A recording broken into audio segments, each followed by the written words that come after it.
kasih tapi nggak mengucapkan terima kasih padahal sudah diberi makanan.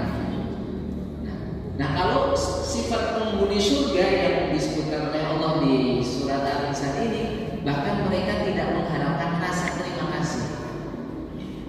Mereka memberi makan. Nah, maka puasa ini bisa mendorong kita untuk lebih sayang kepada mereka, sehingga saat kita mendapatkan kelapangan rezeki, kita bisa berbagi makanan dengan mereka. Dan salah satu yang bisa menggerakkan hati ini adalah saat kita merasakan penderitaan mereka. Sebenarnya Nabi SAW itu sudah mendorong al-muslimu bil muslimi kal bunyani. Mathalul muslimi fi tawaddu'ihim wa tarahimihim wa tawaddihim kamathalil jasad idza ishtaka minhu 'adwun uda'a sa'iral jasadi bisahri wal iman. Perumpamaan orang yang beriman satu dengan yang lainnya itu seperti satu jasad. Di hadis yang lain seperti satu bangunan yang saling menopang. Aslinya seperti itu, tetapi tidak kita pungkiri terkadang ketika kita hidup dengan kemewahan, kemudian orang-orang yang miskin juga dengan kefakiran yang mereka rasakan, kita tidak merasa penderitaan mereka. Tapi dengan puasa ini kita mencoba mengingatkan diri, ada loh saudara-saudara yang fakir, yang miskin, setiap hari itu lapar. Bahkan bukan hanya siang hari saja, malam hari juga lapar. Maka itu hendaknya membuka kita. Termasuk misalnya para tawanan. Di ayat kan disebutkan miskinan wa yatiman wa asiron. Dengan kita berpuasa, kita juga merasakan penderitaan orang-orang yang ditawan oleh musuh. Karena kami pernah mendengar sebuah wawancara yang dilakukan kami lupa namanya, orang Gaza yang ditawan oleh pasukan Israel. Kemudian saat ada terjadi pertukaran tawanan, di mana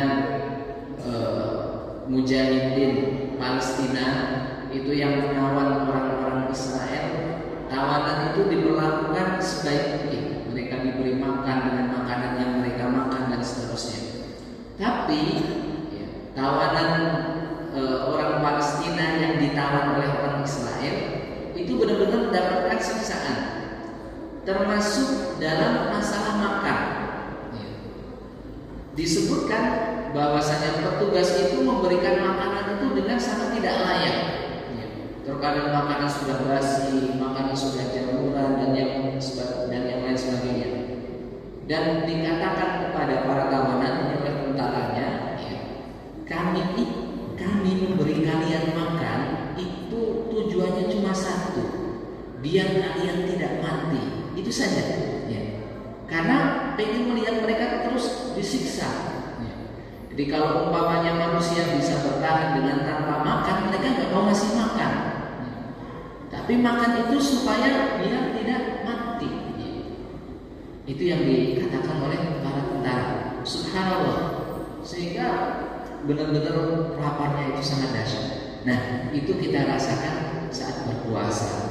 Makanya adik-adik ini khususnya ketika mungkin kita sedang merasakan lapar, ingat, ada teman-teman kita di sana yang merasakan yang sama, lapar juga, karena tidak mempunyai makanan yang dimakan. Kemudian di antara hikmah puasa yang lainnya adalah dia mempersempit pengaruh setan dalam tubuh kita, karena Nabi SAW bersabda, Inna syaitan yajri ma'a ibni Adam majradda.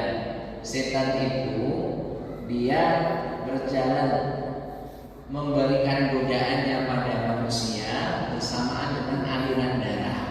Maka ketika berpuasa aliran darahnya itu semakin melemah, sehingga godaan setan juga semakin melemah, bahkan hampir tidak ada.